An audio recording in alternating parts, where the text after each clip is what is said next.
Hello to all on Women Dialogues, and I'm your host Shashi with you all to create more voice for women and by women.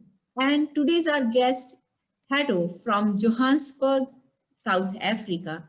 She is a leadership and authenticity business coach and TEDx speaker who is very passionate about people's development and growth, as well as helping them unleash their greatness and become the best version of themselves. So, welcome, Thato, on this platform. Thank you so much, Shika and Shashi, sorry. And it's an absolute pleasure to be here with you on this platform.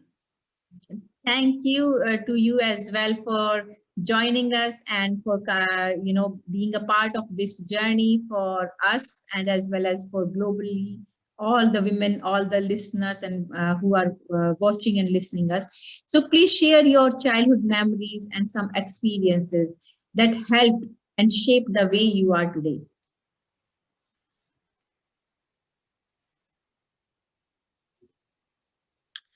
Right. So I will first of all say I grew up in a very stable environment. I was blessed to have a natural family with both my mom, my dad, and my siblings. So I think that stable environment that was full of love and nurturing fundamentally shaped who I am today and how I show up today. So I grew up in a very rural environment, in the villages of the northern Cape parts of South Africa. And growing up, I was a very shy little girl, that was scared to express herself, that was scared to come out, and show the world what she's about. And so I would hide behind my parents and my sister, I think. And I think it was fundamentally the environment within which I found myself at the time, where it was not used to for a girl like me to be talkative and to take center stage and to do all these things. I would just learn some of the things from my mother, how she went about doing things, and other women in the society. Where I come from as well, we believe in the thing that, and I think you know about the church, that it takes a village to raise a child, and truly that was the case for me. My mom and her two sisters raised us that way.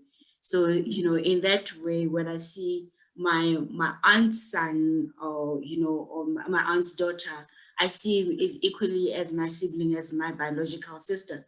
So that's the kind of environment and nurturing that I come from, where I don't just focus on myself as an individual. It's a collective love. It's like if I succeed, then the next person has to come along type of environment. So that's how I grew up. And I grew up with my parents until the age of 12. Then I went off to boarding school, which was over 200 kilometers away from my parents. So at a young age, I was removed from my parents and I had to learn a lot of things on my own. Right. And the way you shared your childhood memories and collaboration, or I can say the learning between cousins and your own sibling, you might be having a lot of relevant memories about other people who had a big impact on your life. Yes, absolutely. I think I would. The school system the school system plays a lot of impact in our upbringing, and Mm-hmm. how we look at things in life, and our dynamics. So I would say the teachers that I had at the time really also made an impact, because most of the time as a child you spent your time at school learning, not just books, but also you learn from these people who are like your role models, who you Mm-hmm. learn from their actions, their behaviors, and how they do things as well, in addition from a home setting. So yes, absolutely, I learned a lot from, just the women in my village. My mom belonged to a group of women who would go out and do and make things happen. They would start and initiate small projects in the village, in the hope of developing the village, or even developing themselves, teaching themselves sewing skills. I remember my mom and other women, they looked for funding and they opened this bakery where they provided bread to the local communities instead of traveling 50 kilometers to town, for those kind of things. So I would get inspired by those women who had difficult situations around them, no resources, and very little support from the men around them, sadly. But then they pushed beyond the boundaries, right? They made it happen, and collectively, for me, one of the things that I learned from them is that working together really yields great results, because they decided this is our vision, and we cannot do this individually. We have to come together to make it happen, and to make this goal, to realize this goal that we have to happen. And I think underpinned by that was the common love and dream for development in their community. They really wanted to see their children growing up in a different world to what they did. And they wanted to instill these skills and this tenacity skills on their children. So it was very inspiring to see that, but to also see, what the journey, not just the outcome, but the entire journey, what they were going through, the challenges they were facing, how they were navigating all these challenges, how they were coming together, how they were utilizing their different skills to eventually get to what they were hoping to do. Yeah. Yeah, so that's like when we are talking about how women roles, especially when you're talking about your mother, how she really impacted you in your career journey, in your development. So can you provide some other insight on your early journey of your career and then challenges you faced as a female? We shared here by hearing your mother's challenges, and they really inspired and motivate you, but same time as a female in your career life, in your early journey of your um, career, and as a woman, what kind of challenges you faced? So it's an interesting question, because actually the challenge I faced started at home, interesting enough. Hmm. Because 16-year-old finishes high school, and Right, then as any 16-year-old at the time, I have a career dilemma, which way to go, right? right, And because I got a distinction in mathematics, then some people around me said, no, you need to go study engineering. right. And none of them had a clue that there's actually different disciplines of engineering. So for them, it was just engineering. And to my surprise, my father was against the idea. My father at the time was like, but girls don't study engineering. So that is Hmm. why I'm saying the first challenge was in my home. And Right. that took me by surprise. Yeah, and that took me by surprise, because my father was one of the people who nurtured my reading, writing, and education journey from a young age. We would Right. read together, and he really encouraged and helped me do that. So for him to say engineering is not for girls was a huge shock to my ears. But nonetheless, I went and studied engineering. And then in the lecture hall at varsity, you get into a lecture hall of 600 of us, and the lecturer walks in and say, in 3 months, 60% of all of you would have dropped out. And and when I looked around, he was looking at the girls in the class. Hmm. So I think it took a while for the engineering discipline to be accepted that girls or women can also become engineers and successful engineers at. So it was so when I started my career, fortunately I started as an engineer, but in a banking industry where it was a little bit more open-minded and sophisticated than had I done the traditional factory where it's mostly men engineering. So I didn't get to experience as an engineer, but certainly as a woman in corporate, I did experience some challenges in that I would see some women struggling to get up and climb up the corporate ladder simply because they are women. I would see how in meetings women's ideas were not necessarily considered, how they were not considered equal decision makers. It was very difficult for me to aspire to be in this institution where I'm not accepted for who I am as a woman. So those are the challenges that I saw other women going through, but also me when I look at my peers at the level that I was. It was the boys who were seen as doing better work or producing better results or having smarter ideas and sorts of things. So it obviously I had to think of my early childhood where the inspiration that I drawn from my mother and other women in my community to say, hey, they also didn't have it easy, but they made it. So, surely I can make it. Surely I can navigate these challenges as well. Yeah. Yeah. Yeah. So when we are talking about these challenges, and especially when you said your challenges started within home, not from outside, and then it leads further other challenges and made you realize there are challenges not even in outside, but in our own boundary, which we say home as well.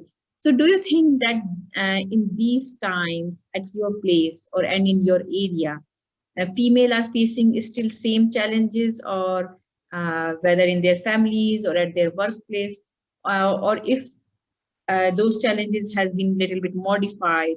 You are mother of you are as a mother, how you see those challenges, if you see around. Yeah, so it's actually an interesting question because I did my master's research on female leaders' authenticity. And one of the things that I was looking at in my research was the challenges that female leaders face in corporate organizations in South Africa. And I had the privilege of, because I was doing a qualitative research, so I had the privilege of interviewing women in leadership positions in this corporate organization, so executives, board members, and stuff. And it was quite interesting that, and these women were different races, right? So I didn't go for, a specific race. It was just multiracial women. But what was interesting is how common the challenges they were facing as women, irrespective of the color of their skins. Yes, other women more so because of the color of their skin. But fundamentally, the fact that you're a woman, it takes a while for you to sit in a boardroom and be listened to, and be taken seriously. It was even in my research that I learned of a terminology called mansplaining. I didn't know there was a terminology before, which is a term used for a man talking, when a woman is saying something and then a man finds a need to explain the very same thing, which now all of a sudden makes sense because it comes from a man's voice. So it was one of those things. But so basically what I'm saying is the challenges are still there. They might be different kind of challenges, all right? So definitely there are different kind of challenges. They're also not as adverse and as explicit as they used to be. But there are still, there's nuances of those challenges for women now, because the world is fundamentally changing. The world is looking at things differently. There are great efforts globally to try and change the narrative. Though we can see the statistics are speaking for themselves, we are still seeing that there are still less women in board, sitting in the boards of listed organizations in the stock exchanges and all of those things. So the gap is still fundamentally there and the problems are still there, but I think it's different types of problems, but fundamentally, yes, they are still there. So when we are talking about these issues and problems, what do you think, how they can or how we can overcome these issues? So I think I'm a big fan of mentoring. So Yeah, I think exactly. mentoring Where your plays. work comes from. You are a great coach and mentor as well. So that's why I'm asking how you might be dealing with such kind of issues around you while working on these mentoring and coaching with different people. Yeah, absolutely. So I believe in mentoring and is absolutely coaching. And I think it's, and before even I believe in mentoring and country, in mentoring and coaching, I think I believe in teaching people how to treat you, Hmm. difficult as it may be. But I think we all have a responsibility of teaching those around us how we want to be treated.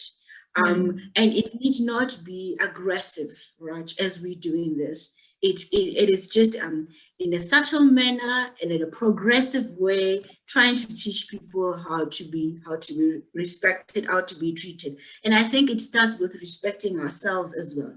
It starts with also embracing our authenticity and owning our truth.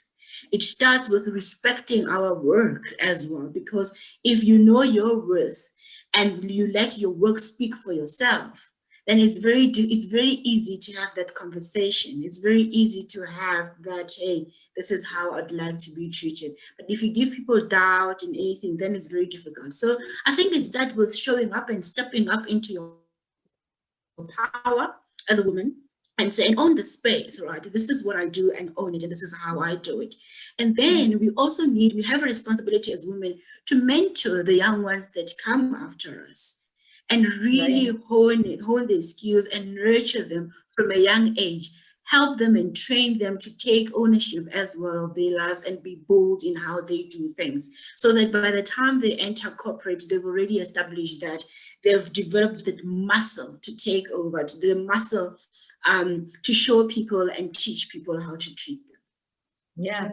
So where we are hearing a lot of good ideas and good techniques of mentoring and coaching, we would like to hear maybe some of beautiful stories where you have worked with someone and you have found a big impactful of your work and which you can share with us. Please say that again, Shashi. So you need an So example of? I'm talking about here. Would you like to share some of successful story of your work? Like when we are hearing a lot of your mentoring and coaching tips, you might be having some successful story along with your journey as well. All right, so that's fine. I share mine. Because I think it's an interesting story or a true story of how to teach somebody how to treat you and Mhm. Right. earn your respect. So I was working on a project. I was working for this bank in South Africa, and I Mhm. was working on a group project at a time. And so my immediate boss was the one who was always meeting with the project sponsor and collecting Mhm. information and giving them updates. So I remember there was a time where we need to give them an update, and we had collected all the evidence, and basically we're presenting the solution. It was a big solution that we were presenting, but I was the one doing most of the work. So on the Mhm. day that this is supposed to happen, my immediate boss's son gets sick, and he has to hurry home. So he says, you know what, it took us a while to arrange for this meeting. You know how much it's going to take for us to gather these people again to do this, so please, you need to present, and I have no doubt that you'll be able to do that because it's the work that you have done. So I walk in, and the PA of this executive is like, no, he's not going to come. You need to come to his office. So I said, fine, I'll come then. When Mhm. this man turns around and looks at me, he's like, who are you? So he says, who are you? And what happened to XX, as listed my boss? So I was like, well, he had to go home and he had an emergency. I believe he's already informed your PA. And I am here to represent the work. I have all the answers. If whatever questions that you can ask, I've got the answers. Right. Then he hesitantly said, okay, fine, let's do this. But you could see that he was not impressed. So I take him Mhm. through this presentation, but not even halfway through, then he grabs my computer and is like, let me look at this thing. So I was like, hang on, can we pause here? So I'm like, let's go. I'm like, can we just pause here? I'm getting a sense that you are a little bit annoyed by the fact that the person you're expecting is not here. I've told you more than once that I'm capable of presenting to you. I know all the answers, but I'm not going to force matters. If you'd rather, have another session with my boss. I'm happy to do that. I just want to caution you of the timelines that we have to meet and the time that it will take to do that. So you choose. But if you're gonna do this, please allow me to do this my way because I've prepared the work. So I could see this guy, he leans back and I'm like, who's this girl? And then he's like, okay, do it. So I take him through the whole thing and we have a discussion. And at the end, he tells his PA, please set up a follow-up session with his boss. And what's her name again? Oh, Thato. She seems to know what she's doing. So after that, fast forward to 2 years later, in my immediate boss's budget, they didn't have budget for me to go and do my master's degree. So my boss approached this executive and he said, this is for Thato, no doubt. Where do I sign? He didn't even ask where it was. So for me, it was a classic example of teaching somebody how to treat them, because in that meeting, I stood my ground. I was not shaken. I had done the work. I was confident of the work. And the fact that he was much senior from me was irrespective. For me, it was like, we're here to do work. Can we strip off all the, all the titles and stuff? Can we focus on the work? And in that moment, I earned his respect because I was bold enough to step up and own my work, and there were no gaps in the work that I presented to him. So for me, there's an example and some of the tools that you could use. And I was not disrespectful to him. I was not disrespectful to his title. He said, can we take a pause? I'm acknowledging what was happening here, and I'm saying this is my sense.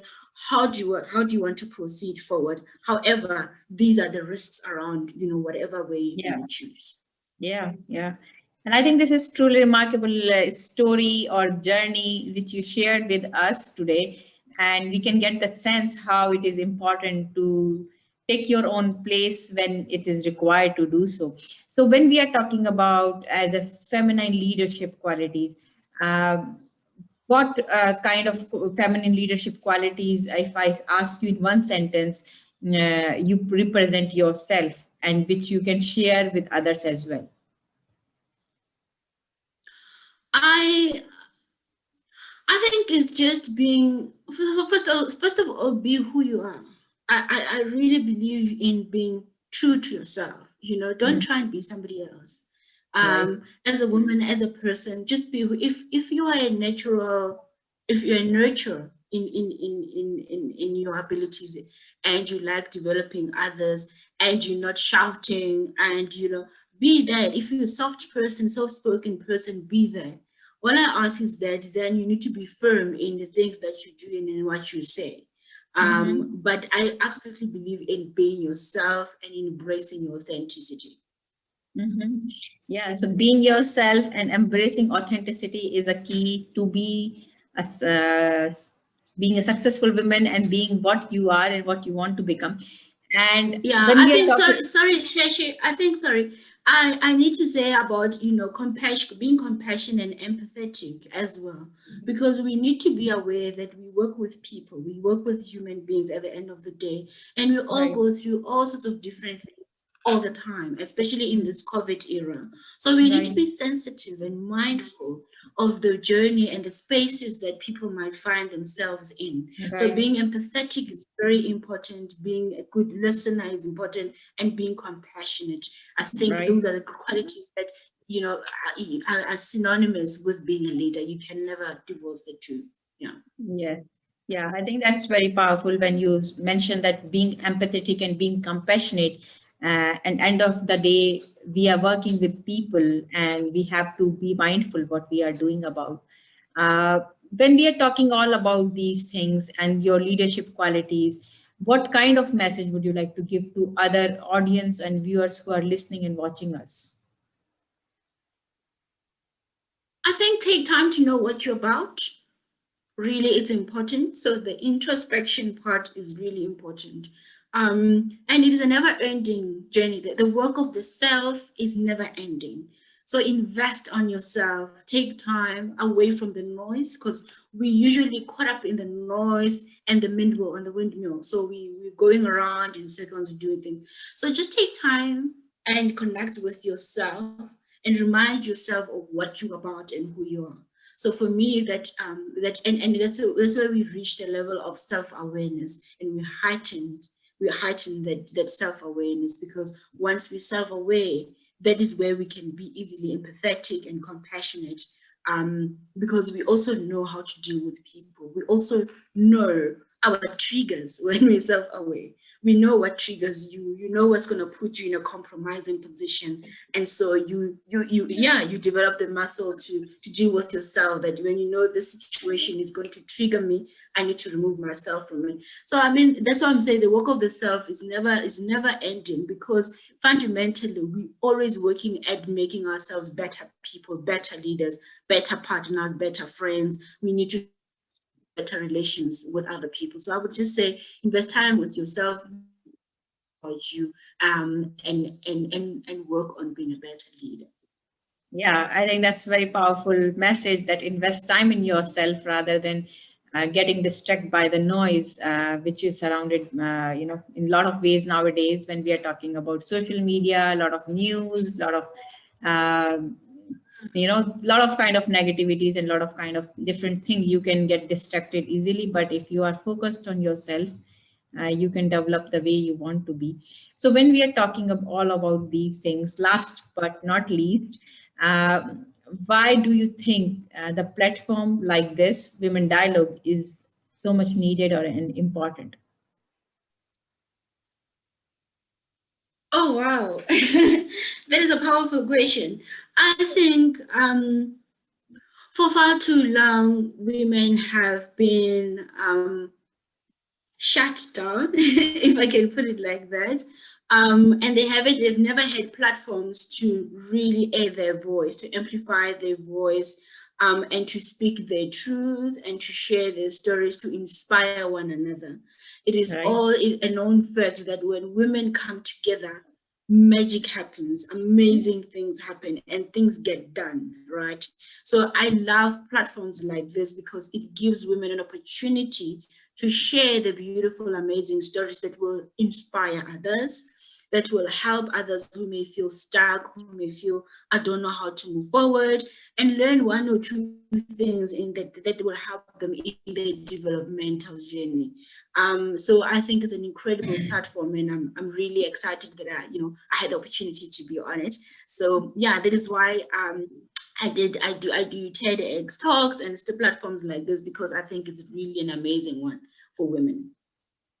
Yeah, that's beautiful word and inspiring and motivating for my work and for everyone. And thank you so much for joining us, for participating and motivating and enlightening all of us today. And thank you for your time, for being with us on this platform. Thank you, Thato. Thank you so much, Shashi. I had a great time. Uh, and thanks to all viewers who are watching and listening us. And if you would like to hear more women voices and part of Women Dialogues, please connect with us. Please share, subscribe, and like. Thank you. See you in the next episode. And don't forget to check the Thato's work. Her details are available in the description as well. Till then, take care, stay safe, enjoy. Bye bye.